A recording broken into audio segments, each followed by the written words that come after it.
train go by or hear an engine whistle cry, think of the man on the old footplate, shoveling coal, the driver's mate. A loco fireman is me grade, boiling water is me trade. The driver thinks he runs a show, but if I'm not there, the train won't go. Feeding coal to a hungry fire, sweating cobs to get steam higher. What the collier harvest that I burn, with sweat and toil and me wages earn. A loco fireman is me grade, boiling water is me trade. The driver thinks he runs a show, but if I'm not there, the train won't go. Me driver sits there like a god, he's a decent mate, but an idle sod. Though I be shoveling on me knees, still he'd sit there at his ease. A loco fireman is me grade, boiling water is me trade. The driver thinks he runs a show, but if I'm not there, the train won't go. A pick and a shovel are the tools of me trade, and two strong arms to swing the blade. Hands with palms as hard as leather, and nimble feet as light as a feather. A loco fireman is me grade, boiling water is me trade. The driver thinks he runs a show, but if I'm not there, the train won't go. One day a driver I will be, the pick and shovel I'll be free. Until that day I'll shift the coal, raising steam so the train can roll. A loco fireman is me grade, boiling water is me trade. The driver thinks he runs a show, but if I'm not there, the train won't go.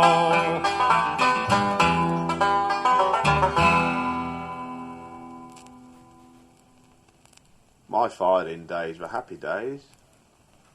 They didn't seem so at the time. The most evil thing about me firing days, the same as me driving days, was getting up in the morning.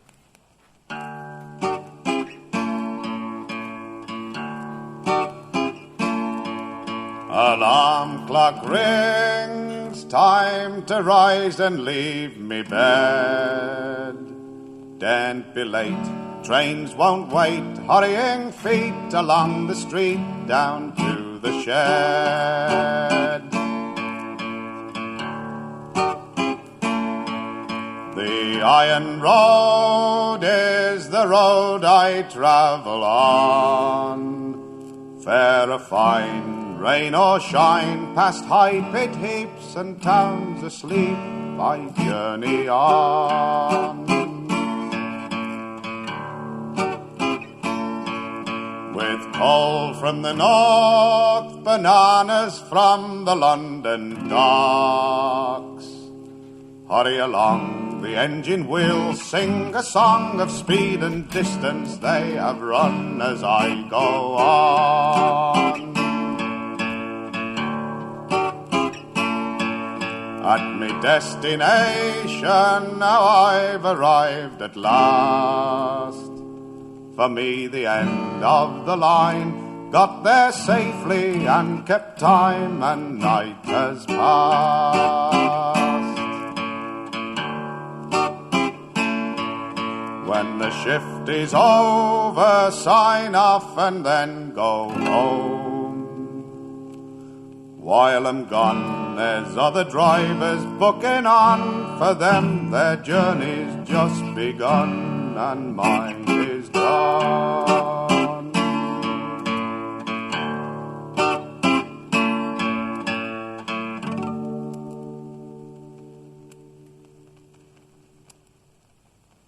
The only brake on the train was on the engine. Although there were brakes on wagons, they had to be pinned down manually, and you couldn't pin down brakes on your train while you were travelling. It was only when you were going to descend an incline. So a loose coupled train was usually a mineral train, a freight train. And the big thing about Bromsgrove Bank, its rises, 1 in 37. Don't know how long it was. If you were down the nick, that is if you were short of steam, was about 1,000 miles long, but it was somewhere over the 2 miles in length. And going down, it was perhaps, for a Midland man, the equivalent of crossing the equator. It was always quite a thrill. You never knew where you were going to stop. So you want to know, me lad, how to become an engine driver? Sit there quiet and I'll tell you the story. Aye, lad, that's the way.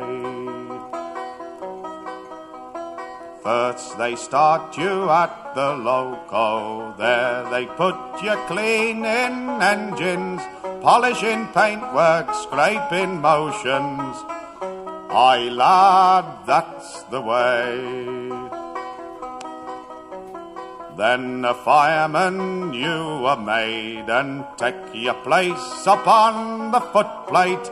Your back will ache and your hands will blister. Aye, lad, that's the way. Then you'll go firing on the jockos, hitting up wagons on the coal yard shunt, dashing back and forth till you're damn near dizzy. Aye, lad, that's the way. Then pushing up trains on Camphill Bank in the old man's link on a rainy day, get soaked to the skin coming back to the siding. Aye, lad, that's the way. A trip down to Gloucester on a Class 8 engine, your first loose couple down Bromsgrove Bank. You'll sigh with relief when you stop at the bottom. Aye, lad, that's the way. Trottingham North on a bow-legged engine, when you fire a caprotti, get a cast iron back, sparks as big as oranges coming out the front end. Aye, lad, that's the way.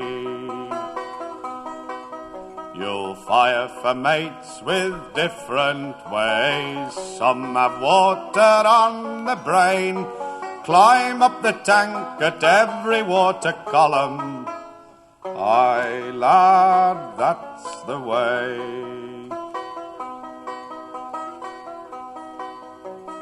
Swinging a banjo, boiling water, it seems you'll be firing 100 years. Then one day you're made a driver and you're king of the footplate. Aye, lad, that's the way.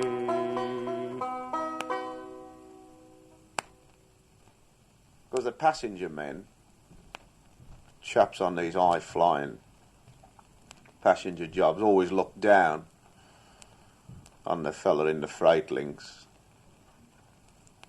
in rather a disparaging way. They used to refer to you as rusty buffer men. Rusty buffer train was the hardest train of all, of course, to handle. When people lie asleep in bed, it's then I book on at the shed. Prepare me engine, take on coal, to journey on the iron road. It's off the shed to shunting yard, exchange a few words with the guard. 40 wagons make the train, the green light glows, we're right away. The signals gleaming through the dark, the steam gauge needles on the mark. The tea can warms upon the hob and the engine's gaffer of the job. The fireman in the firebox glow swings a shovel to and fro, checks injector, cracks up coal, I'll give 'em more steam, lad, watch her roll. We hop the twig through town and shire the chimney, belching smoke and fire. Our destination comes in view and the night is almost halfway through.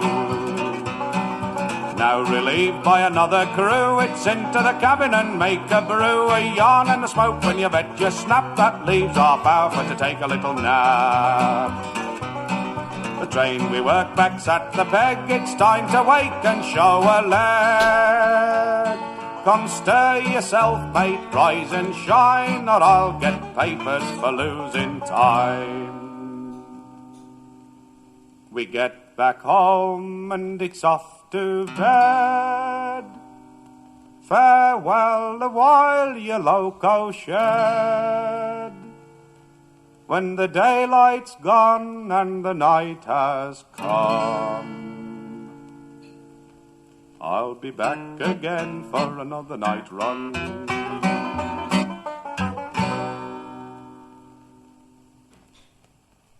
Of course, fathers always swore blind that their son had never followed in his footsteps. But it was something like the colliers, I suppose.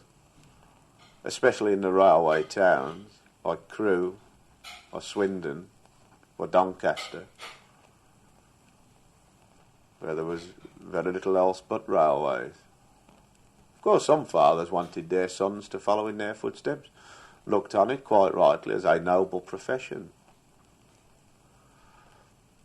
Others, in areas where there was other employment, would try to convince their offspring that you shouldn't come on the railway. But I think quite a lot of instances that lads had disregarded their father's instructions. The father was secretly pleased.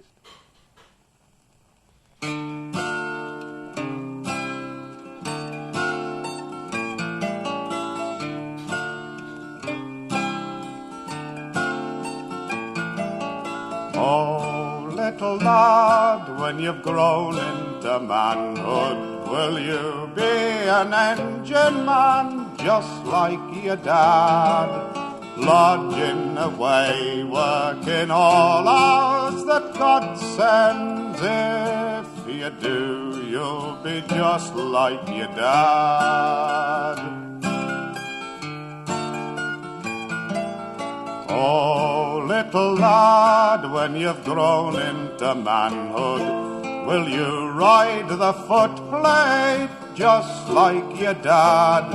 In the heat of the summer and cold of the winter, if you do, you'll be just like your dad. Oh, little lad, when you've grown into manhood, will you be a loco man just like your dad? Seeing more of a firebox than your own fireside. If you do, you'll be just like your dad. Oh, little lad, when you've grown into manhood, will you drive a steam engine just like your dad? Be on top of your job and a king on the footplate. If you do, you'll be just like your dad.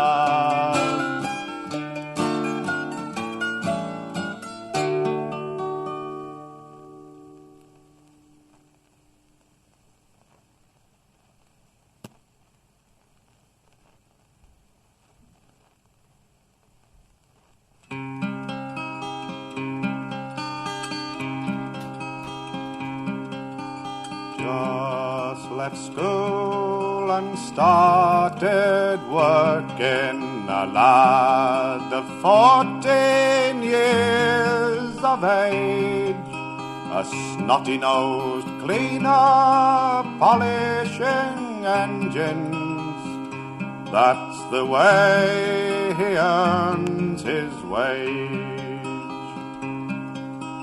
Time goes by and with its passing, a full-blown fireman he's become. He's got a sweetheart and she is waiting. Can't wait till his shift is done.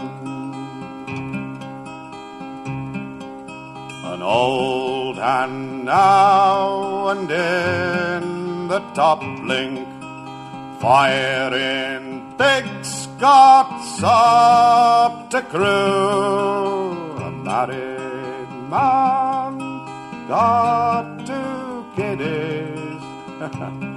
Any day there's another one due.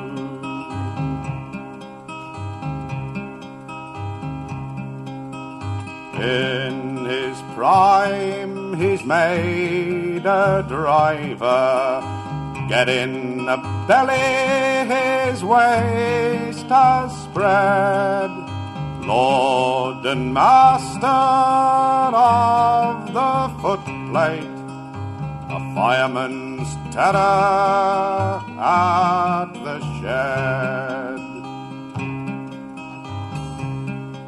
His children grown, now he's a granddad. His 60th birthday approaches fast. Every inch an old-hand driver in the express link at last. All too soon his eyesight fails him. Off the footplate he must come, given a broom to sweep the shed clean. Now his footplate days are done.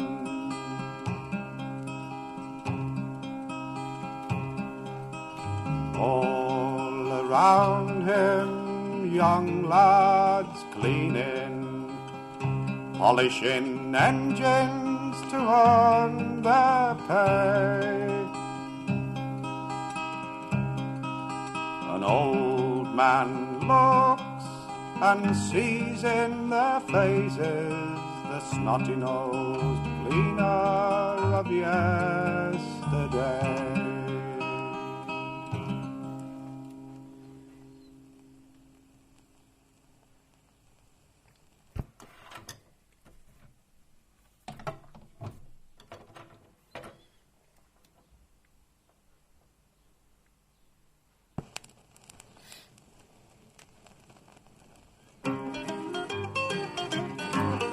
I am a young man and I'm in my prime, and I works as hard as anyone can, making a way for a railway line as a rough and tumble navvying man, with my billycock hat, a silken waistcoat, corduroy trousers tied at the knee, a shovel, a pick and a one-wheel-barrow and a jug full of gin when it takes me.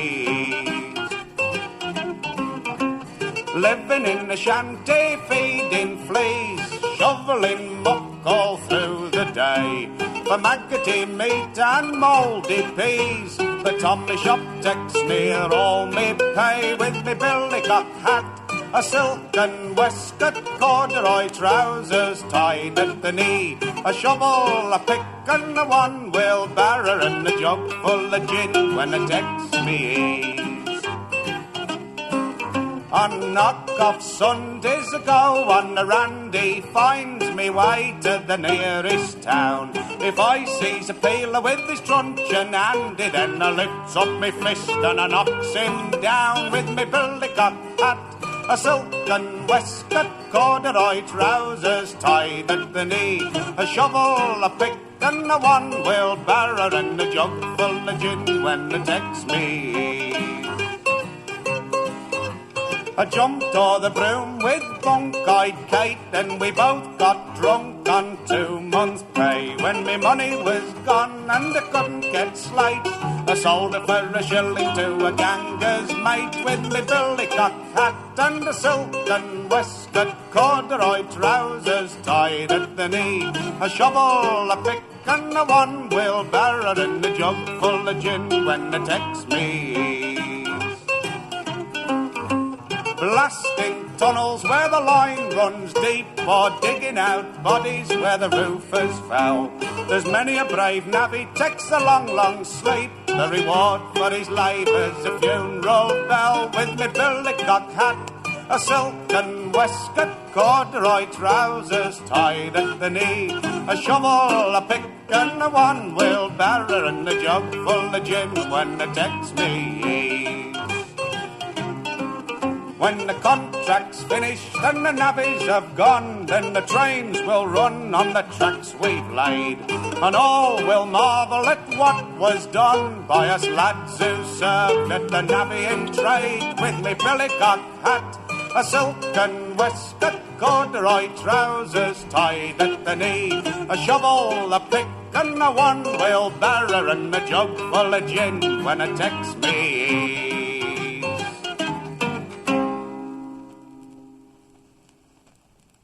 No one really knows where they came from.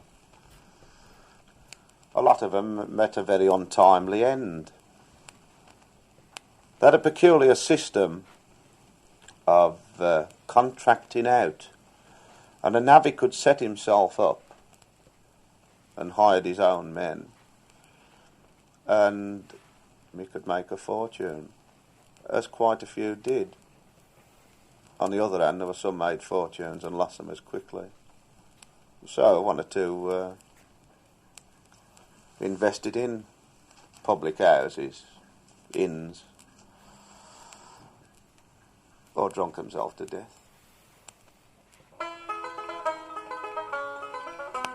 I used to be a farmer's boy working on the land, milking cows and ploughing fields. I thought my job was grand, until one day I met a navvy walking down the lane. I left me plough and milking stool and went to be the same. I'm a navvy working on the line, chopping up the worms, making 1 into 9. Some jobs is rotten jobs, other jobs is fine.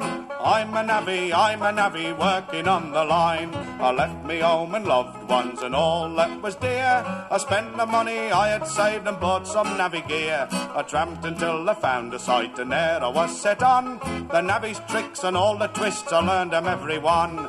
I'm a navvy working on the line, chopping up the worms, making 1 into 9. Some jobs is rotten jobs, other jobs is fine. I'm a navvy working on the line. I've tramped around the country when the contractors run out. When people see me on the road, I often heard them shout, the navvy men are coming, then they'd bolt the doors in fear, and from their attic they would shout, we don't want navvies here. I'm a navvy working on the line, chopping up the worms, making 1 into 9. Some jobs is rotten jobs, other jobs is fine. I'm a navvy working on the line. I done me work and earned me pay that no one dare deny. Whoever says I didn't, I'll gouge out both his eyes. Wherever there was danger or the load was hard to bear, you can bet your Tommy Dockets that you'd have found me there. I'm a navvy working on the line, chopping up the worms, making 1 into 9. Some jobs is rotten jobs, other jobs is fine. I'm a navvy working on the line. But now me dammying days are done, as you can plainly see. 'Twas the top of blasting powder blew me leg off at the knee.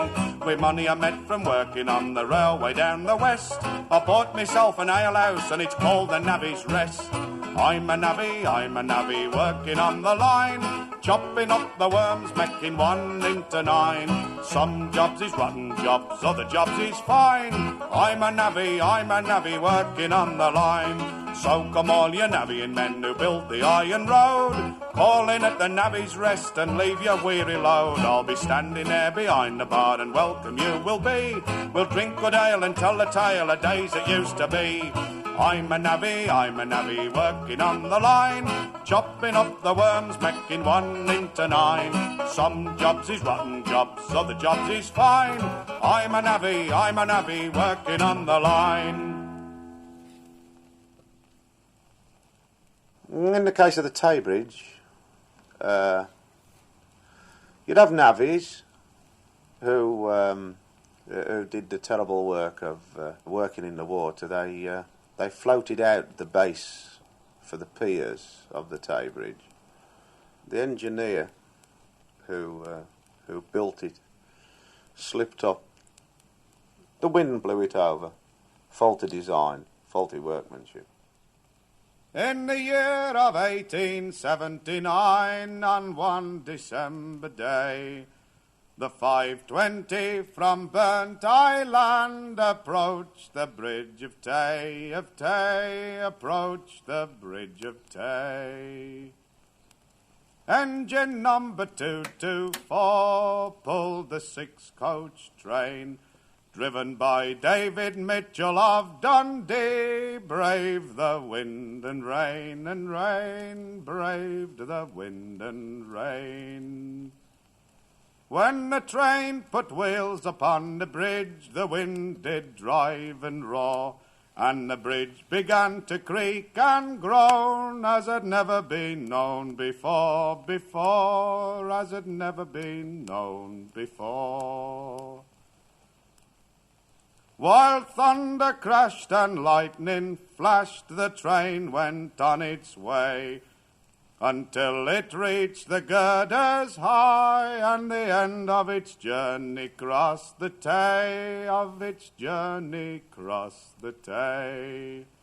For when it reached the girders high, that section it did go, with engine, train and passengers, into the Tay below, into the Tay below. Of the train crew and the passengers, who numbered 75, not one survived that dreadful plunge. There was no one found alive, there was no one found alive. In the year of 1879, on one December day, the 520 from Burnt Island was wrecked on the Bridge of Tay, was wrecked on the Bridge of Tay. The Fireman's Lament. It was collected from driver Harry Noon. Chap was fired for at one time, retired now. It was a song, I should say, that came about 1910. It was definitely before 1919, because the 1919 strike put an end to the 12-hour day. It was Northwestern, London and Northwestern, because they had a rack system whereby a man waited at home until his name got to the bottom of a rack and he was called out to work. If he wasn't there when the knocker up went to inform him, he lost a day's pay.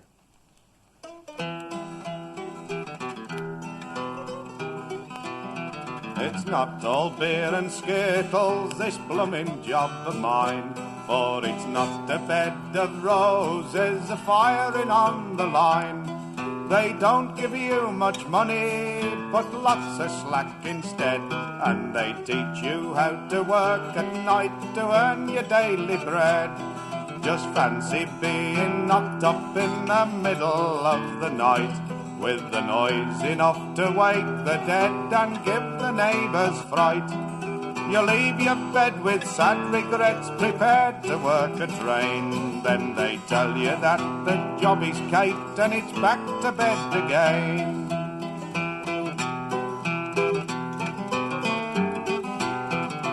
When you get down to the shed, that's when the fun begins.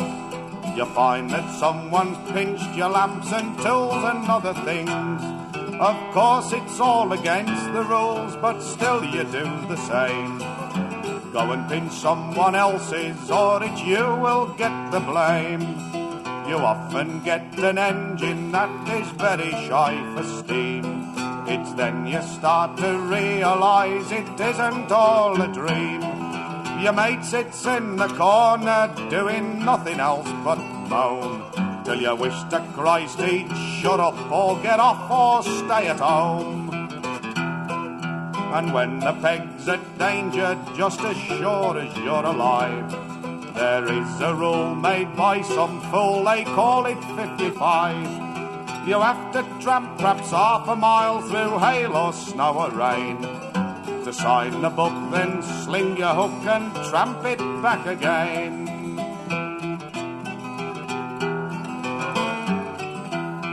And when the journey's ended and the foreman says sign off, miles from home you landed without money, backer or scoff. Lodge over at the barracks built inside the station yard, where the engines sing your lullabies and the beds are bleeding hard. Or perhaps it's private diggings, that's another lively hole.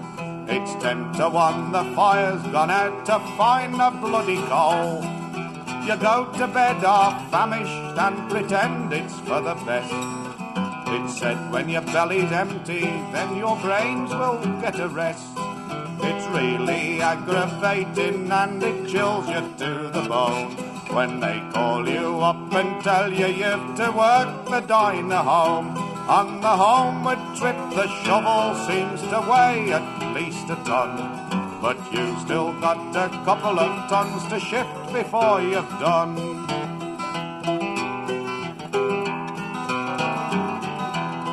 For the umpteenth time you swear you'll chuck the job and do no more. Reach home then book on in 9 hours and the game starts as before. I very often wonder if I'll get a driver's job, for I'm sick and tired of firing 60 hours for 30 bob. Drivers don't retire on the footplate, they take root. As a fireman I must wait until I fill up dead men's boots. I'll be swinging shovels till I die and then to heaven go. Or perhaps I'll still be firing for the old lad down below.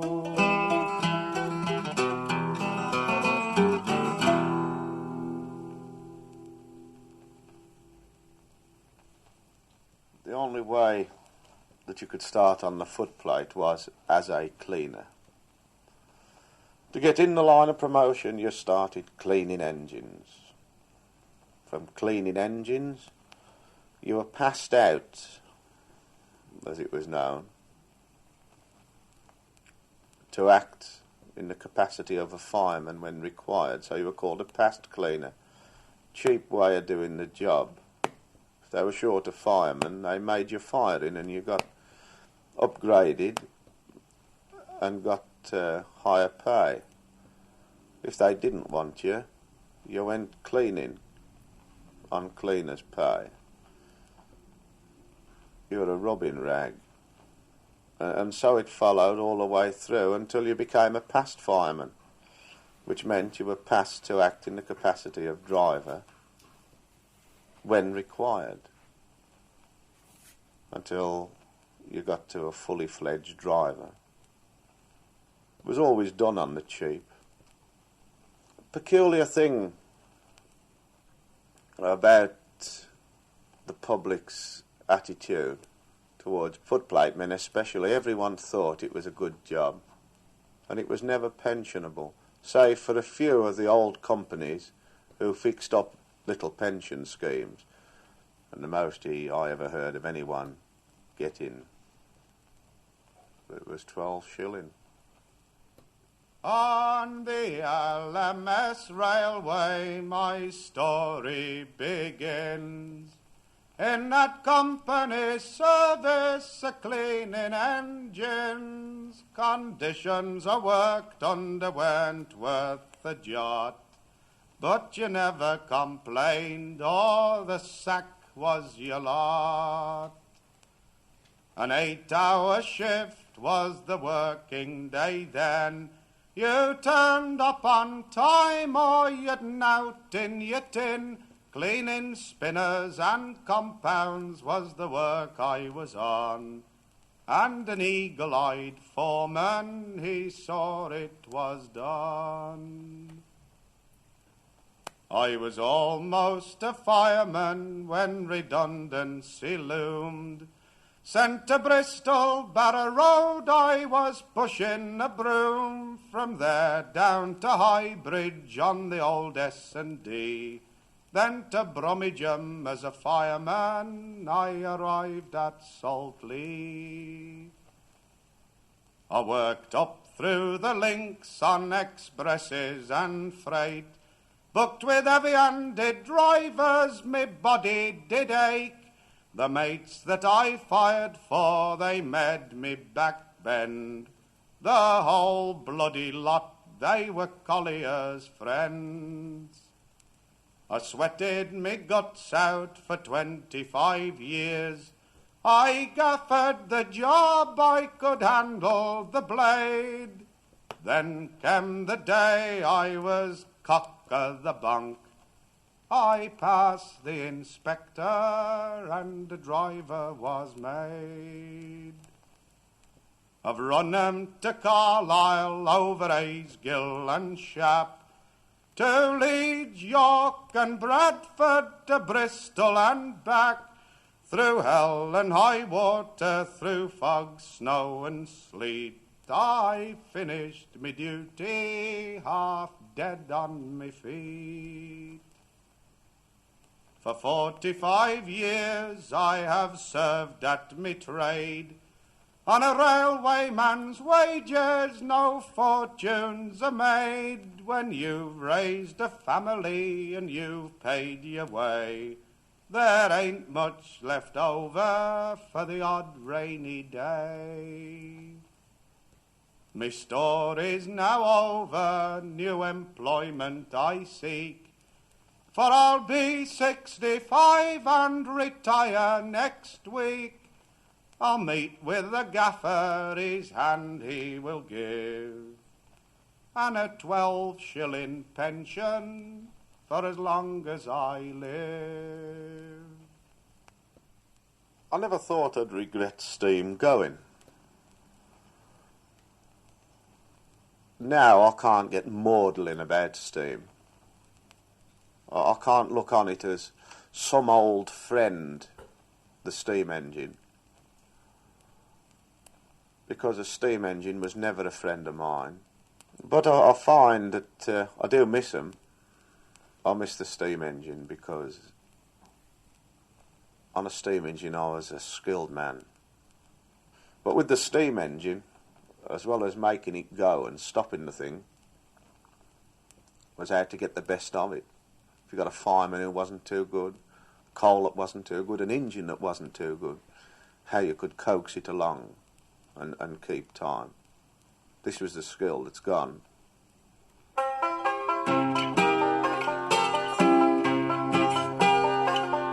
loco shed is now silent and bare, no longer a steam engine stabled in there.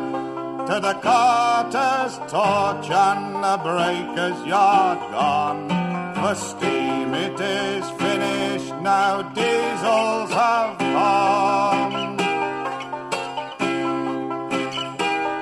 In memory I stand on the footplate again, a hopping the twig at the head of a train, mixing me sweat with coal dust and oil.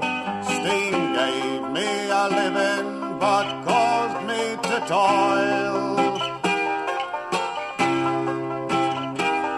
Of steel, brass and copper their muscles were made, and when its voice sounded it made some afraid. With fire in its belly and steam in its veins, without them the railways will not be the same. To drive them it called for a masterful hand, the touch of a novice they never would stand. Experience and skill was the footplateman's test. If its driver had this, then it gave of its best. Their worth to mankind it can never be gauged, and now they have gone, it's the end of an age. Farewell the steam engine, likewise footplate men. Such men or machines we will never see again.